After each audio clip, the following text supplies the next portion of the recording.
Aquarius, अनोखी सोच और बड़ी कामयाबी। आप वो करने जा रहे हैं जो किसी ने सोचा भी न था।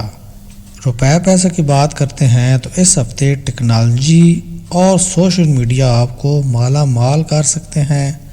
सेहत के हवाले से बात की जाए तो इस हफ्ते टांगों में दर्द और खून की गर्दिश के मसाइल हो सकते हैं, मसाज करवाएं।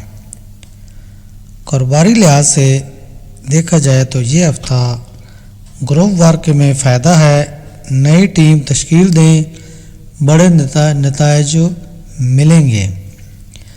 मोहब्बत के हवाले से बात की जाए तो दोस्तों में से कोई आपका शरीक हयात बन सकता है। सोशल लाइफ भरपूर रहेगी।